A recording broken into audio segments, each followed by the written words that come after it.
Hola a todos, muy buenas tardes, noches en algunos países, dependiendo su hora, obviamente. Bienvenidos a esta segunda clase ya en día sábado. Estamos muy agradecidos de toda la buena recepción que hemos recibido en este cambio también de hora para poder adecuarnos al regreso a las capillas. De hecho, hace, no sé, unos 3, 4 semanas atrás ya habíamos anunciado las razones del cambio, que consideré que en algún momento muy cercano la iglesia iba a anunciar el regreso a las capillas, a las reuniones físicas.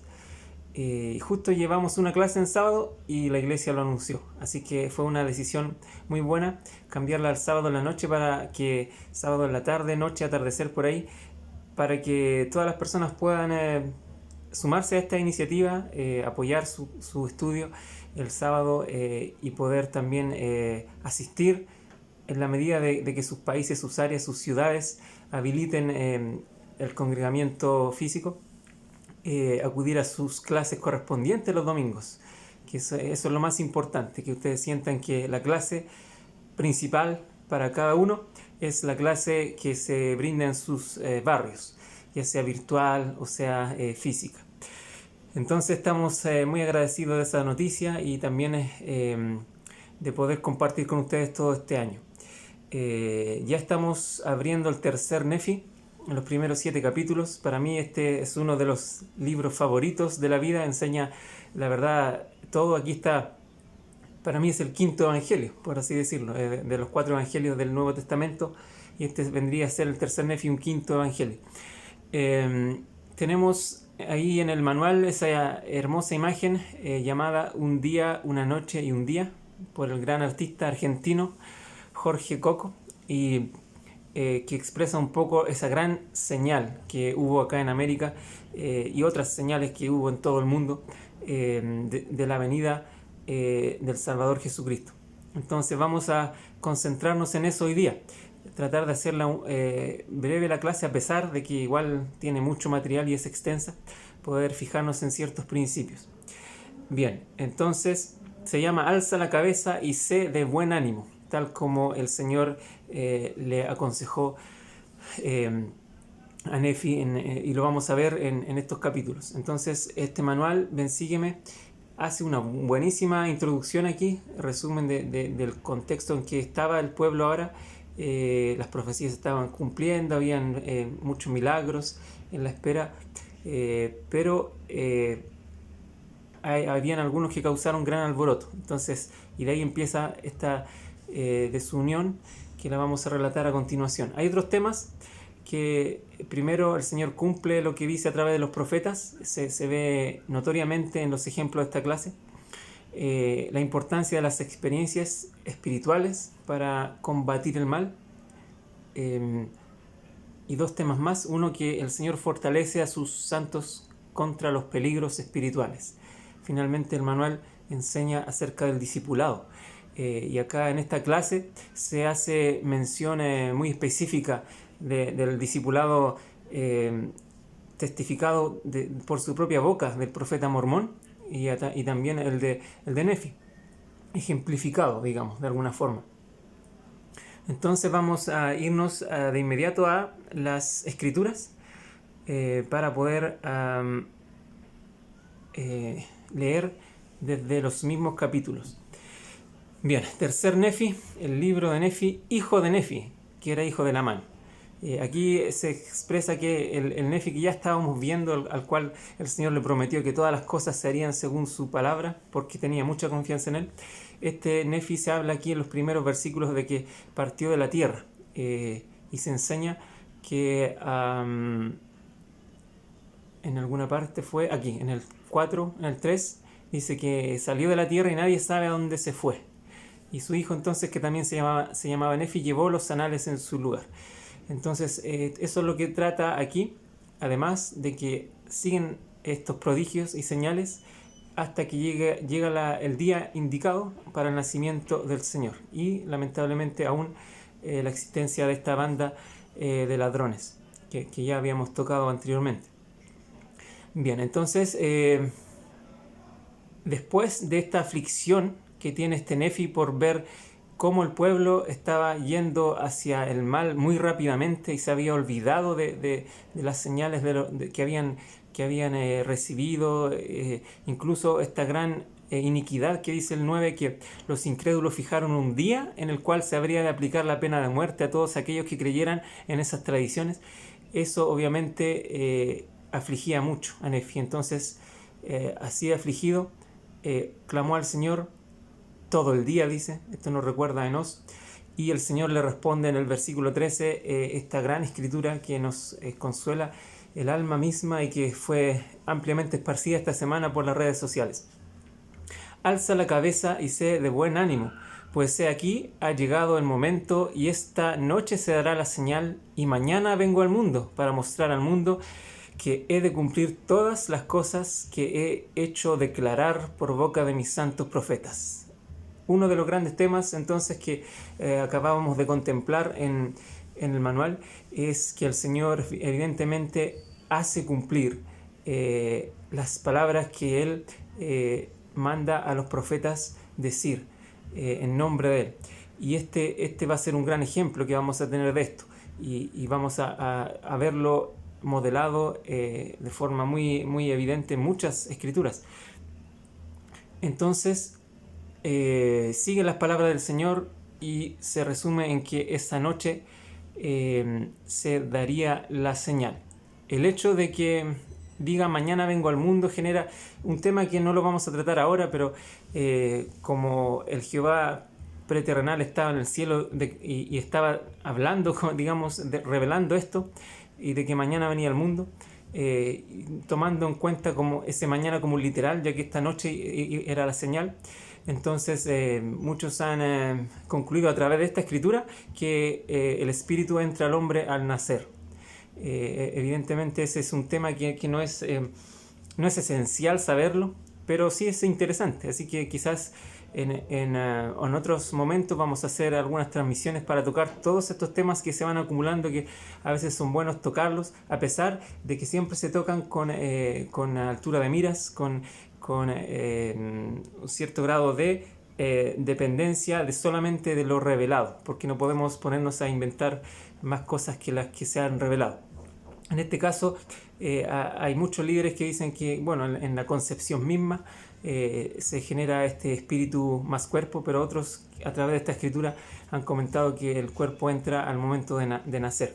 Pero eso lo vamos a ver quizás en otros artículos, incluso de Enlace de Fe, según todo lo que hay. No lo podemos asegurar, pero es bueno que existan estos temas para que podamos nosotros obtener mayor conocimiento, que si bien es irrelevante para temas de salvación, sí es edificante para el alma. Entonces ahí se declara el Señor mismo como viene a hacer la voluntad del Padre. Eso me encanta. Y Él mismo se anuncia.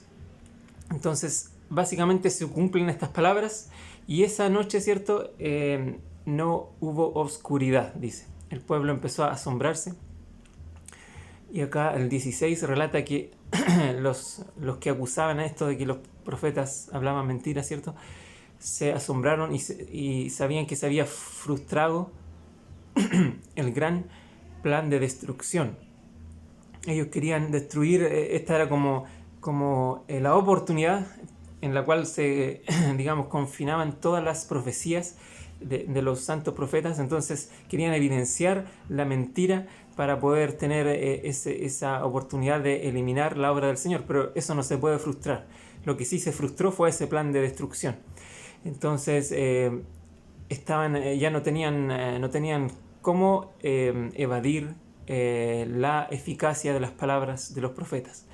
El versículo 17 dice que todos los habitantes sobre la faz de toda la tierra, desde el oeste hasta el este, se asombraron. Un paréntesis sería que, como dijimos en la clase anterior o dos atrás, aquí hay otro ejemplo de que cuando se hablaba de toda la faz o la faz de toda la tierra, se refería a la tierra en que estaban ellos. Por eso es la señal de los 3 días contra las 3 horas de la Biblia. Por eso eran tierras diferentes. Es solamente un paréntesis que vimos en la clase anterior. Pero bien, acá está diciendo que se asombraron y cayeron al suelo. Bien, entonces el versículo 19 dice que no hubo oscuridad durante toda esa noche, sino que estuvo tan claro como si fuese mediodía. Ahí en el 18 me salté, pero empezaron a temer por motivo de su iniquidad, porque las cosas, estaban pensando, las cosas se están cumpliendo, entonces quizás fuimos muy inicuos, muy malos en rechazar a los profetas. Esa es la condena de un alma que no se arrepiente cuando debería haberlo hecho. El 21 dice, y aconteció también que apareció una nueva estrella. Ese también me indica que, tal como también lo vimos en la clase anterior, es una señal distinta a la de la noche con luz. Y esta es la señal de la nueva estrella, que sí está vinculada a la señal en el Nuevo Testamento de la estrella de Belén. Entonces, a pesar de todo esto, vemos en el versículo 22, lamentablemente, que Satanás empezó a esparcir mentiras entre el pueblo para endurecer sus corazones, a fin de que no creyeran en aquellas señales y prodigios que habían visto. Pero a pesar de estas mentiras y engaños, la mayor parte del pueblo creyó y se convirtió al Señor. Aquí quisiera, destaco ese a pesar de estas mentiras, porque tenemos que aprender de estos versículos la forma en que se pueden discernir estas cosas para poder efectivamente creer, no olvidar y protegernos del engaño. Entonces, en base a esto, aquí quisiera compartir una gran cita del miembro del obispado presidente hace un tiempo, Richard C. Edgley, que dijo: debido a los conflictos y desafíos que enfrentamos en el mundo de hoy, quisiera sugerir una sola opción, una opción de paz y protección, una opción que es adecuada para todos. Esa opción es la fe. Escojan la fe en lugar de la duda. Escojan la fe en lugar del temor. Escojan la fe en lugar de lo desconocido y lo que no se ve. Y escojan la fe en lugar del pesimismo. Cuando la lógica, el razonamiento o el intelecto personal estén en desacuerdo con enseñanzas o doctrinas sagradas, o si mensajes contradictorios atacan sus creencias, escojan no desechar la semilla de su corazón a causa de la incredulidad. Recuerden, no recibimos un testimonio sino hasta después de la prueba de nuestra fe. A mí me encanta cualquier enseñanza, esta en particular, que nos declare la fe como un estado progresivo y no como un evento final. Porque la fe se desarrolla, lo vimos en Alma, es una semilla que la podemos hacer crecer con alimento, pero sobre todo la fe podría ser vulnerable. La fe, si no se alimenta y es invadida por el temor, por supuesto que decae y podría desaparecer. Por eso aquí dice que no recibimos un testimonio, sino hasta después de la prueba de nuestra fe, algo que veremos en un par de clases adelante, en Éter. Y es así, la verdad es que la fe será probada. Y eso es lo que estamos viendo acá. Hubo un pueblo que afortunadamente la mayor parte de este pueblo sí creyó, venció la prueba de fe y siguió adelante. Este capítulo es sumamente precioso, nos estamos saltando muchas cosas, pero es para darle tiempo también a los demás. Entonces, dice, y no hubo contenciones, con excepción de unos pocos que empezaron a predicar intentando probar por medio de las escrituras que ya no era necesario observar la ley de Moisés, mas en esto erraron. Y aquí es importante señalar por qué erraron entonces. Porque efectivamente uno dice, no, pero sí está bien, Cristo viene, la ley de Moisés se acaba. Pero basta con pinchar aquí la cita que dice necesario, ¿cierto? Y ahí aparece de inmediato en la nota al pie.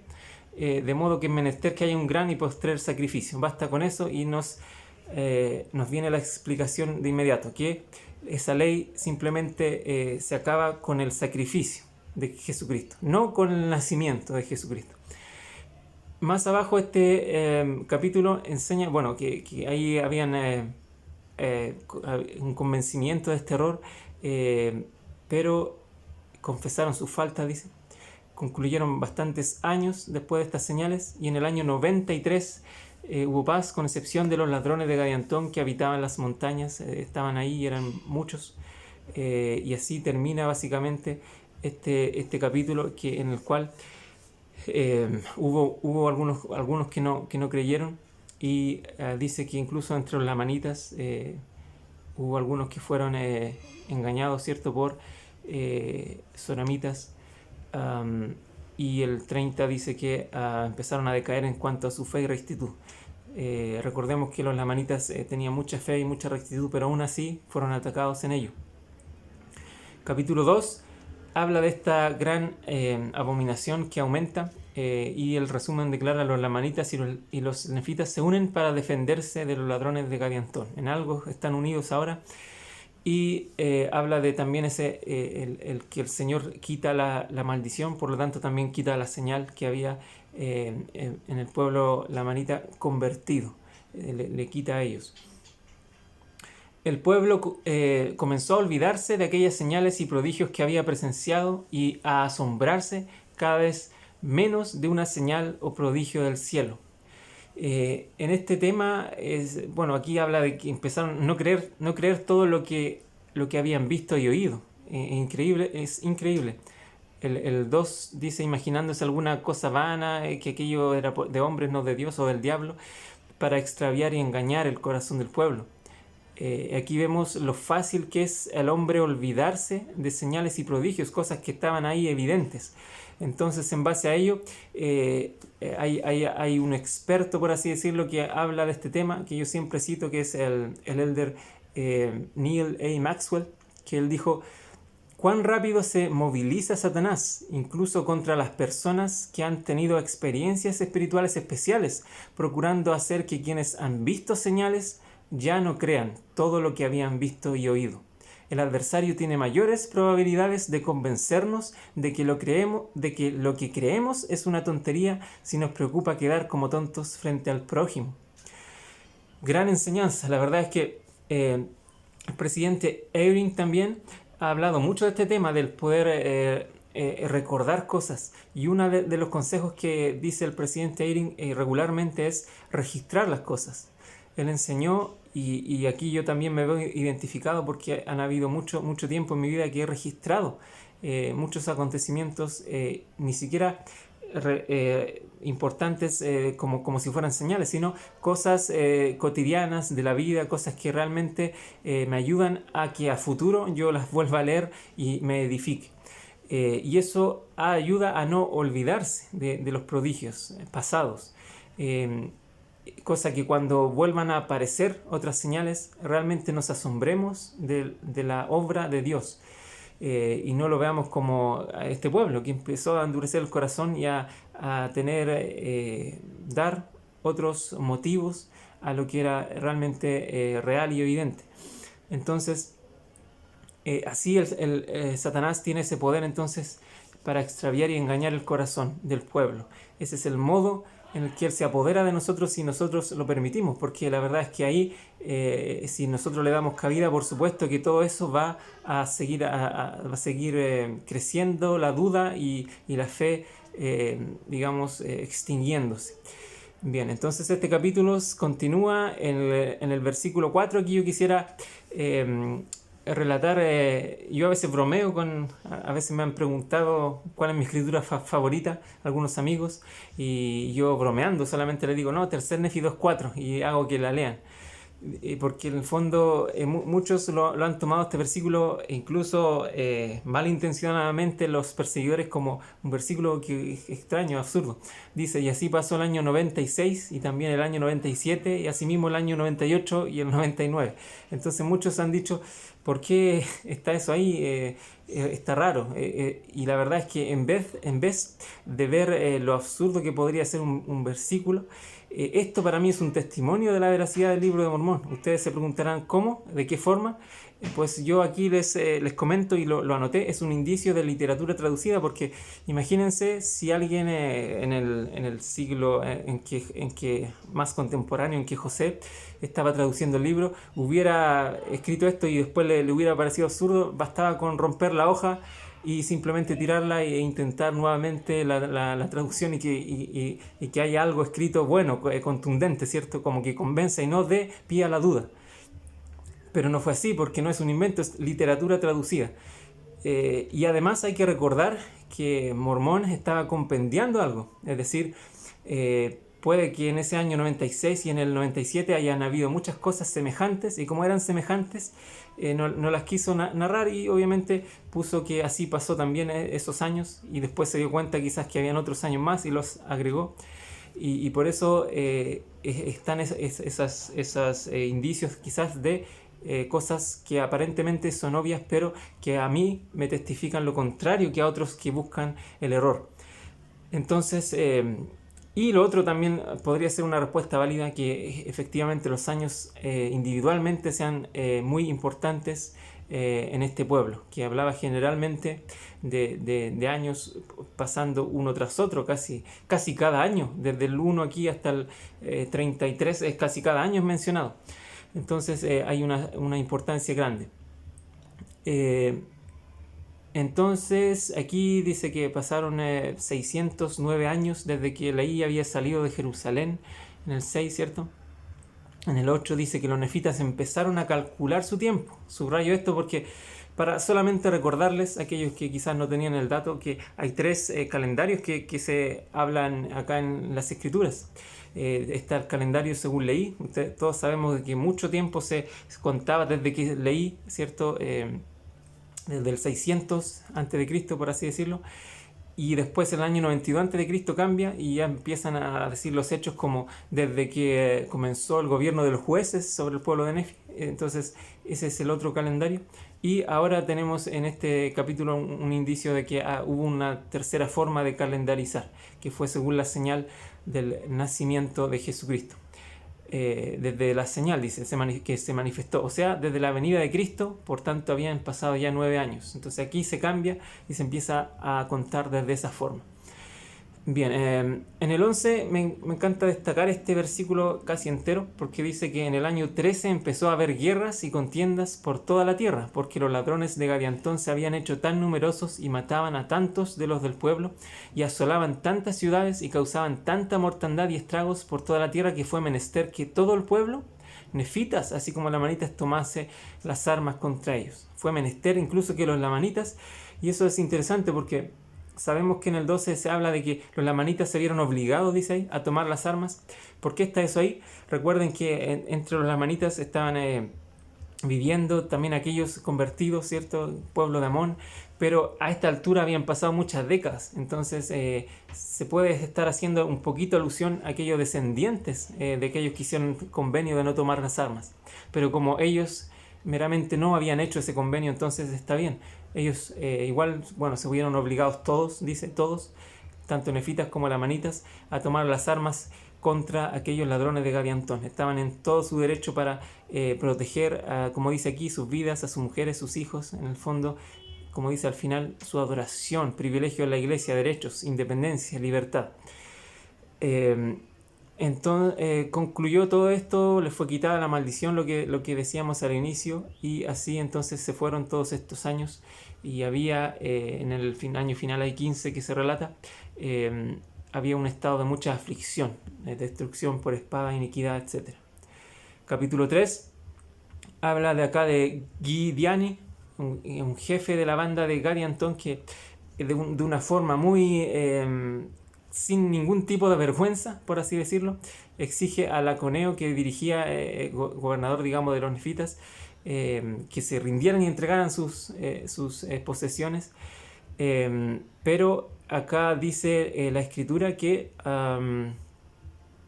bueno, acá en el fondo, en el 10, por ejemplo, firma ahí soy Gidiani, y dice que iba a vengar agravios, etc. Si es que no entregaban, confío que entregaréis vuestras tierras, dice, sin efusión de sangre. Sin embargo, Laconeo, un hombre justo, no se amedrentó. Lo que hizo en cambio fue, en vez de entregar todo fácilmente y rendirse, hizo que su pueblo le suplicara fuerza al Señor.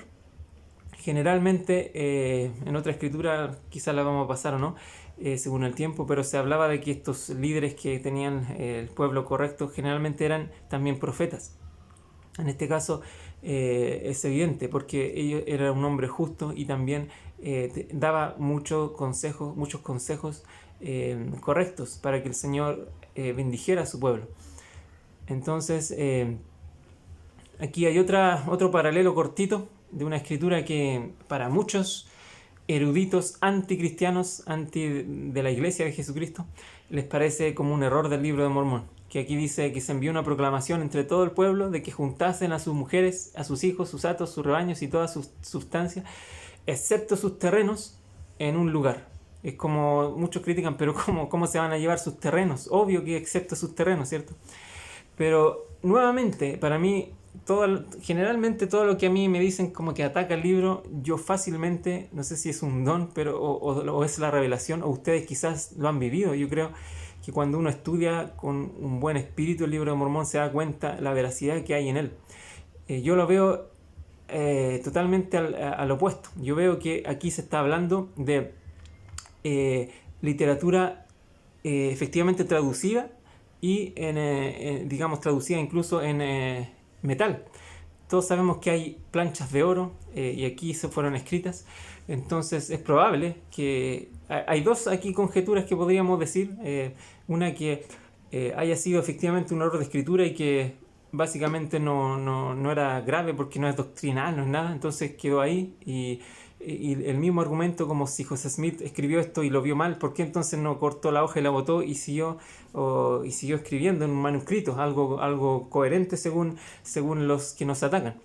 Pero no, está ahí porque evidencia que fue escrito en metal y no iba a eliminar todas las planchas de metal y escribirlas de nuevo, ¿cierto? Y otra opción es que efectivamente si estudiamos muy concienzudamente las escrituras, nos vamos a dar cuenta que no es tan absurdo que diga excepto sus terrenos. ¿Por qué lo digo? Porque al estudiar el capítulo 4 me di cuenta que en el primer versículo dice comenzaron a ocupar todos los terrenos que habían sido abandonados. O sea, está haciendo hincapié en los terrenos abandonados.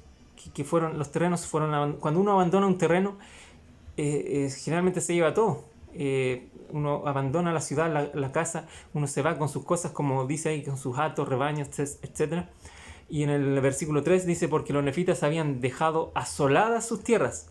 Entonces, que justo en el capítulo siguiente esté hablando de terrenos desolados, tierras asoladas, me está diciendo que efectivamente dejaron los terrenos solos. O sea, se llevaron todo excepto los terrenos. O sea, ahí no suena tan digamos, absurdo como lo vería alguien que ataca el libro de Mormón, como si fuera un libro cualquiera. Y la verdad es que no es como lo ven ellos. Este libro no es literatura contemporánea. Este libro es escritura traducida y a través de la compilación de un profeta.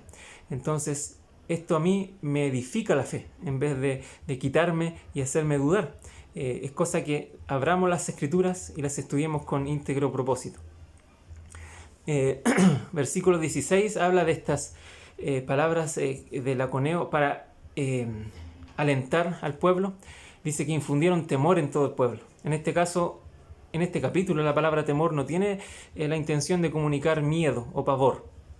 Está hablando de temor en ese grado de respeto y reverencia. Entonces eso fue lo que causó la palabra de Laconeo. Por eso es que después dice que se esforzaron con todo su vigor para obrar de acuerdo con las palabras de Laconeo. Es decir, no tenían miedo o pavor, tenían respeto por esas palabras. Y lo mismo aparece más abajo, después lo vamos a ver otra vez. Entonces aquí, sin embargo, habla de que fue nombrado... aquí empieza el 17, nombró capitán en jefe, ¿cierto?, para dirigir los ejércitos. Fue nombrado el que había de ser el principal y fue Gidoni, también un gran hombre. Por eso aquí dice lo que recién comentaba, que era costumbre entre todos los nefitas escoger como capitanes en jefe alguno que tuviese el espíritu de revelación, que fuera el profeta, básicamente. Gidoni era un gran profeta, tanto como el juez superior, como había comentado.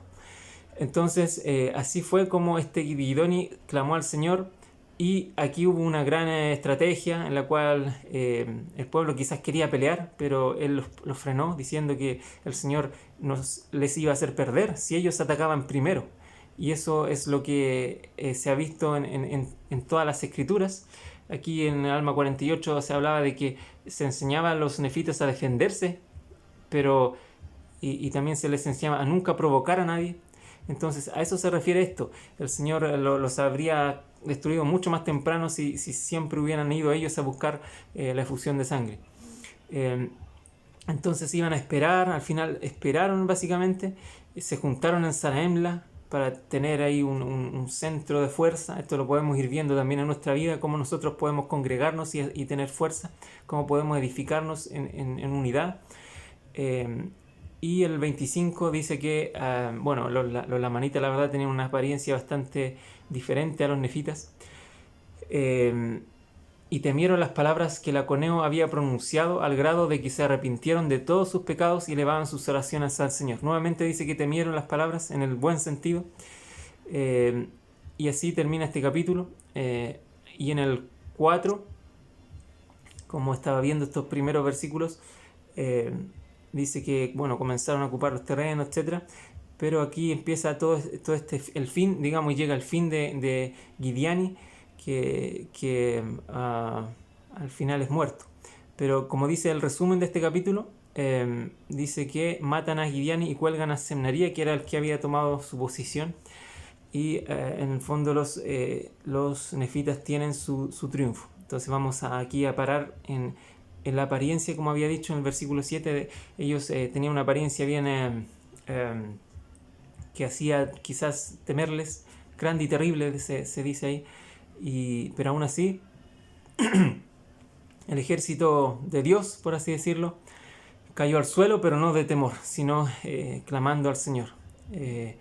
Y el 10 dice que no les tenían miedo, pero sí temían a su Dios y le suplicaron su protección. Estaban haciendo lo correcto.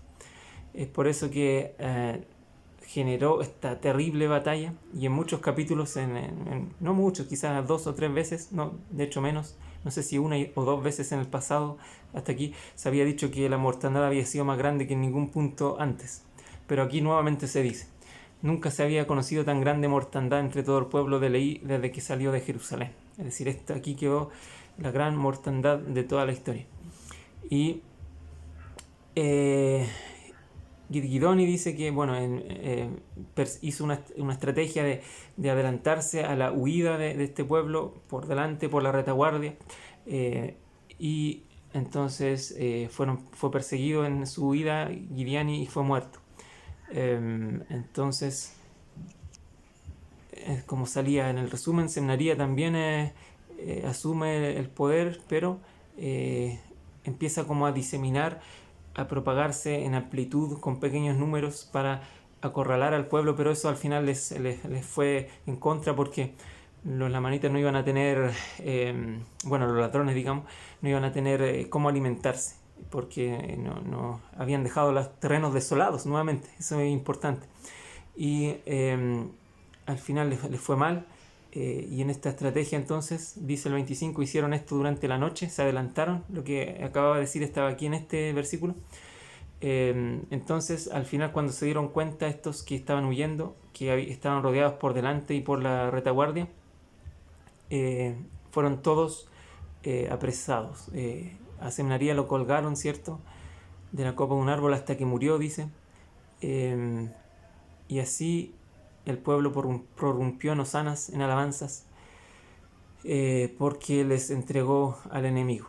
Sus corazones rebosaron de alegría hasta el derramamiento de muchas lágrimas por razón de la inmensa bondad de Dios.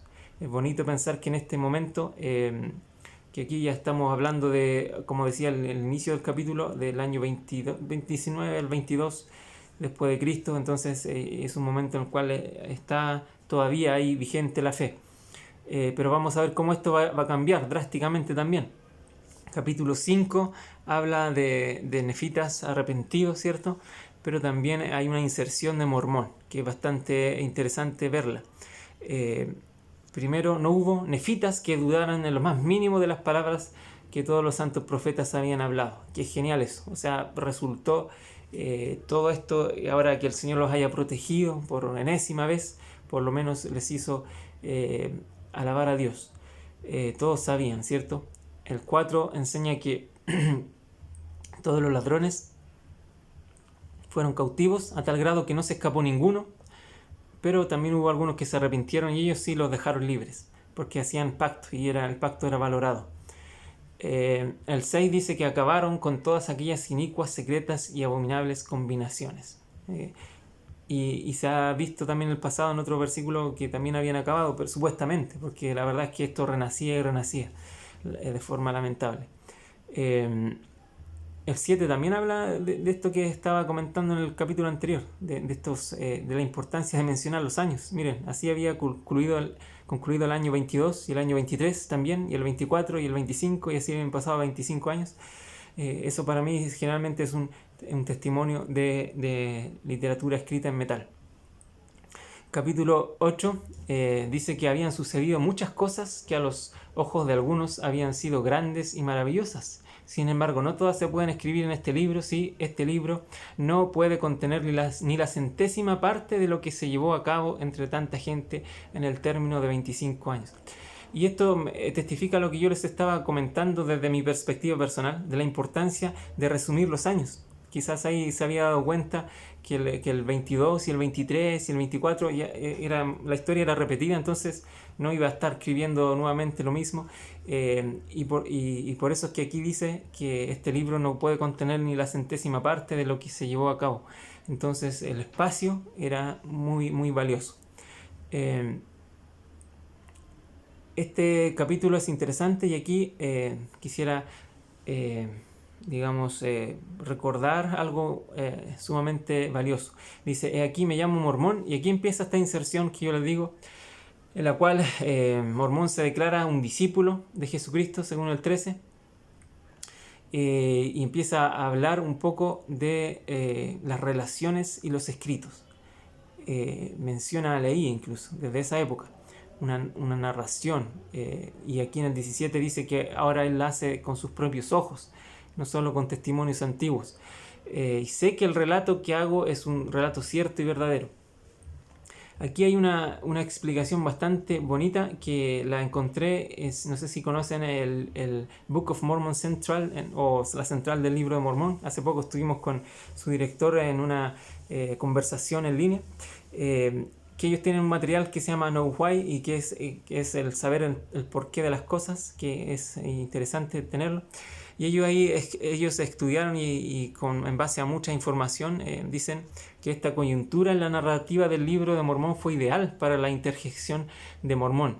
El pueblo había completado una importante recuperación y reversión, comúnmente referido como el ciclo del orgullo, que se resolvió a sí mismo en un fiel periodo de rectitud.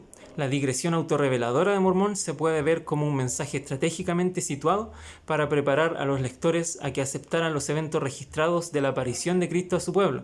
En este contexto, Mormón no estaba tan preocupado acerca de lo que las personas pensarían de él, sino por la manera que tratarían la culminante historia sagrada que estaba a punto de revelar. En tiempos modernos es difícil para muchas personas creer en lo que no habían visto con sus propios ojos o han sentido con sus propias manos, y cuando confrontan un evento milagroso reportado en la Biblia o el libro de Mormón, ellos algunas veces tienen problemas para aceptar sus testimonios y testigos. Algunas personas incluso van más allá al declarar que el libro de Mormón y otros registros canónicos no son escrituras antiguas.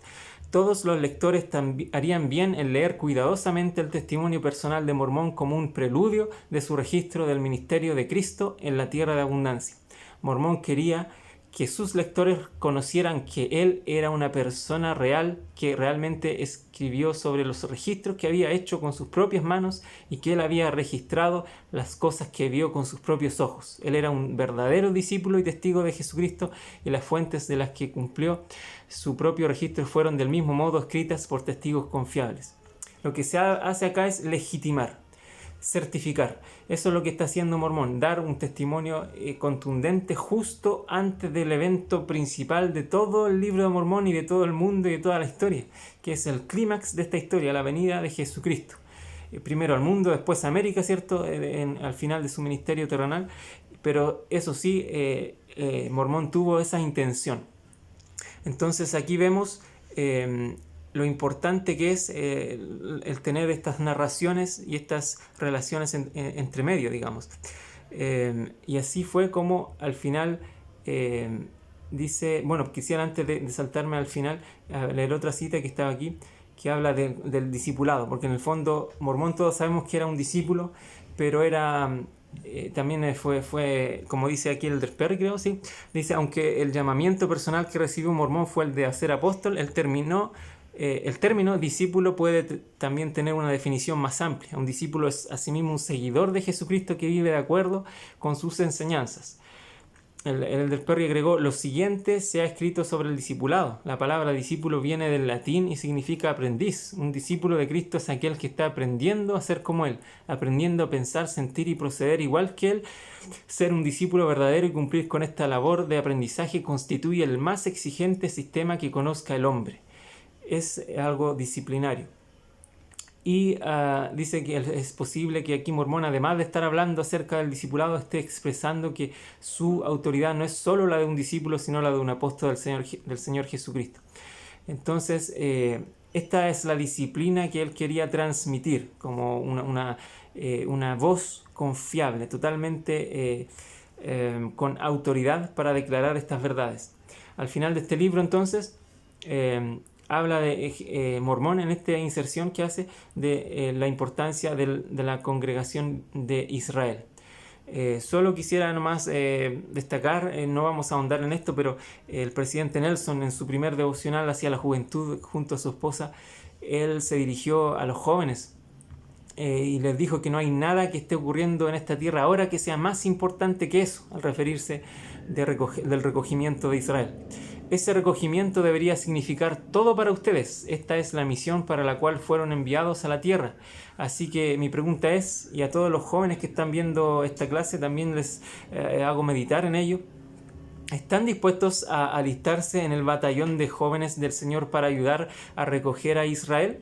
Por favor, piensen en ello. Entonces, hermanos, les dejo esa inquietud para que puedan reflexionar en la importancia de esas palabras de Mormón ahí en un momento, digamos, cúlmine del libro de Mormón, en el cual citó la importancia de que estas palabras incluso iban a ayudar en ese recogimiento. Bueno, en el capítulo 6 dice que hay una prosperidad, pero también hay orgullo, hay arrepentimiento a través de profetas, pero hay rechazo a los profetas, hay asesinatos, y lo más triste de este capítulo es que también la iglesia se deshace. Lamentablemente, en el 4 dice que de nuevo empezaron a prosperar y a hacerse grandes. Eso no es lo lamentable, sino que más abajo habla de año 29 empezaron a surgir algunas disputas. Es decir, todo esto que hubo bueno, Gigidón y juez Laconeo establecieron una paz tan grande en la tierra, etc. Se terminó nuevamente en ensalzarse en el orgullo. Otra vez, el perseguir quizás a los que tenían menos. No sé cómo funcionó en esa época, pero así tiene que haber sido. En el 12 dice que hubo clases, y eso, cuando empieza a haber eso en el mismo pueblo del convenio, es sumamente grave. El Señor, por supuesto, no lo va a permitir. Algunos se ensalzaban en el orgullo y otros eran sumamente humildes. ¿Qué hace esta gran diferencia dentro de la misma iglesia?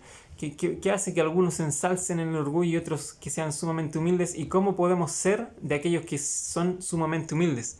El Drashton dijo, indudablemente uno de los privilegios que Dios nos ha otorgado es el derecho de escoger cuál será nuestra actitud frente a cualquier circunstancia. Podemos permitir que los acontecimientos que nos rodean determinen nuestras acciones, o podemos controlar y dirigir personalmente nuestra vida utilizando como normas los principios de la religión pura, la cual es aprender y poner en práctica el Evangelio de Jesucristo. Nada será jamás de verdadero beneficio para nosotros mientras no lo incorporemos en nuestra vida. Esto nos será demasiado útil. ¿Y qué es esto entonces? Es el privilegio de escoger cuál será nuestra reacción, nuestra actitud frente a las cosas. Es la facultad que tenemos como inteligencias, que antes de ser espíritus éramos inteligencias, y inteligencias lo seguimos siendo. Es lo que no muere de nosotros, y la verdad es que el ser inteligencias de Dios y personales, por supuesto, porque mi inteligencia es mía, la de ustedes es de ustedes y es su identidad, eso hace que tengamos la capacidad de usar el albedrío para decidir las cosas por nosotros mismos, con una agencia, y que nadie nos induzca o nos obligue. Entonces, la clave, según el Elder Ashton, es que tenemos capacidad y tenemos que reconocer esa capacidad de reaccionar frente a las cosas de la manera correcta. No hay otra receta, eso tiene que ser así. Por lo tanto, abandonemos, hermanos, en la iglesia de hoy, contemporánea, la persecución de lo que sea. Seamos humildes, veamos a todos los hijos de Dios como lo que son, con ese valor de un alma que Dios ve en cada uno de nosotros. En el 14 dice que en el año 30, y esto ya es llegando, ¿cierto?, al inicio del ministerio terrenal en Jerusalén del Salvador Jesucristo, se deshizo la iglesia en toda la tierra, mientras Cristo la estaba tratando de, allá en Jerusalén, de construir de a poquito, ¿cierto?, con sus discípulos. Acá al revés, en el año 30 se deshizo la iglesia en toda la tierra, con excepción de entre unos pocos lamanitas que se habían convertido a la verdadera fe y no quisieron separarse de ella porque eran firmes, inquebrantables e inmutables. Me encanta esa descripción porque nos da esa esperanza de que el pueblo aún no iba a ser exterminado. El Señor cuidaba a los justos. Sin embargo, hubo estas iniquidades, abuso de poder, etc. 16. Así desvió Satanás el corazón del pueblo hasta que cometían toda clase de pecados, y lo peor es que no pecaban en la ignorancia, sino intencionalmente. Sobre eso me encantaría también compartir otra cita del Elder Maxwell que es sumamente buena y espero que se les quede en la mente. Él dijo: no hay duda de que nos debería hacer recapacitar más de lo que actualmente lo hace el pensar en la forma tan indiferente en que a veces le damos a Satanás, quien no pudo controlar su propio ego en el mundo preternal, tremendo control de nuestros egos aquí. Con frecuencia permitimos ahora que el adversario haga indirectamente lo que en aquel entonces rehusamos dejarle hacer directamente. Es un poquito paradójico, pero a veces le damos ese control y a veces a sabiendas, a veces no. Entonces necesitamos, en el fondo dice, controlar el ego. Ese es un buen consejo, pero también no permitir al adversario que siga controlando ese ego que lo hizo caer también. Es un gran recordatorio del apóstol. Bien, se enviaron profetas, fueron rechazados. Se menciona al gobernador. Recordemos que todavía había un gobierno basado en un juez superior y otros jueces. Y bueno, en el 25 se presentó una queja en la tierra de Zarahemla ante el gobernador de la tierra contra esos jueces que habían condenado a muerte a los profetas del Señor, porque se confabularon, se unieron para matar a ellos en vez de ellos ser sentenciados. Y dice que, bueno, en el fondo nadie podía ser muerto sin la firma del gobernador. Entonces estos jueces hicieron un pacto unos con otros para hacer esta ejecución sin la autorización correcta. El 30 dice: pacto uno con otro de destruir al gobernador y establecer un rey. Querían al final de este capítulo volver al gobierno a través de reyes, que fue ampliamente desalentado, la forma ampliamente desalentada por el rey Benjamín. Capítulo 7, finalmente llegamos al término de esta clase y habla de efectivamente asesinaron al juez superior y se empezaron a separar en tribus, cada tribu con su jefe, etc. Dice casi, y aquí el 7:7 dice: casi toda la parte más justa del pueblo se había vuelto inicua. Sí, entre ellos no habían sino unos pocos hombres justos. A través de esto, la mayor parte del pueblo, la mayor parte o casi toda la parte más justa del pueblo se había vuelto inicua. Se invirtió. Aquí hagamos un contraste, voy a retroceder. Capítulo 1, era el 1, ¿cierto? El 13 por ahí, no recuerdo. A ver,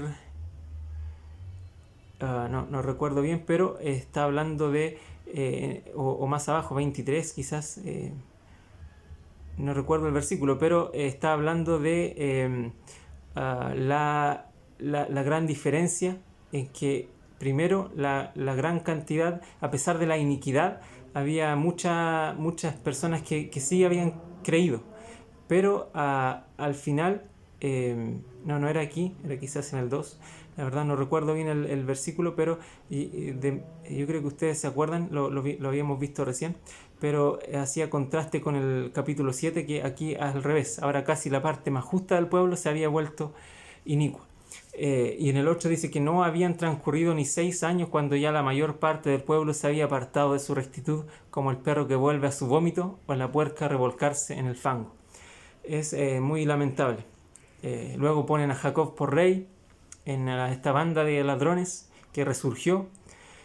Y este Jacob, al temer a sus enemigos, hizo que ellos huyeran a la parte más lejana del norte y tuvieran ahí su propio rey. Y así terminó el año 30, digamos, el primer año del ministerio del Salvador. Y con mucha división, tribus cada uno con su jefe, pero a la vez con leyes que no permitían tocar a la otra tribu, por así decirlo. Entonces hasta cierto punto tuvieron esa paz. El 18 habla un poquito de, después de este ministerio que ejerció Nefi, porque él vio ese gran deceso en su pueblo rápido. Entonces él quiso salir y predicar, dice aquí, y hacer milagros, etc. Aconteció que se enojaron con él, sí, porque tenía mayor poder que ellos, pues no era posible que descreyeran sus palabras, pues tan grande era su fe en el Señor Jesucristo que ángeles le ministraban diariamente. Incluso levantó a un hermano suyo de los muertos. Este Nefi era tan poderoso como su padre. Y está hablando de todas las señales que seguía haciendo. Y aquí en el 21 dice que concluyó que el año 31 y no hubo sino unos pocos que se convirtieron al Señor. Ahora me acordé porque aquí puse una nota que habla del contraste. En el capítulo 1 estaba, ¿no? La verdad tendría que buscar bien el versículo, pero aquí dice en el 21 que unos pocos, o sea, en el fondo no hubo sino unos pocos que se convirtieron al Señor. Ellos fueron fieles, pero fueron pocos. Al inicio era al revés. Y todos de aquellos de quienes echaron demonios y fueron sanados también efectuaron milagros, dice, porque más abajo dice que incluso estableció Nefi, ordenó a hombres al ministerio para bautizar, ser bautizados, etc. Es probable que ellos hayan efectuado toda clase de milagros. Así es como termina esta clase con un gran y paciente ministerio de Nefi, el hijo de Nefi, y sobre el cual van a recaer bendiciones sumamente grandes que vamos a ver también en la próxima clase. Y solo les dejo mi fe y mi testimonio de que a medida que nosotros escuchemos a los profetas de Dios y no olvidemos todas las grandes señales que Él ha hecho y los grandes milagros que ha hecho en nuestra vida, Él nos protegerá, nos ayudará y nos edificará en la fe, y nuestra fe efectivamente no se perderá. Y habrá milagros para mostrar al mundo, para mostrar a nuestras generaciones y hacer que las siguientes sean aún mejores. Y lo comparto en el nombre de Jesucristo. Amén.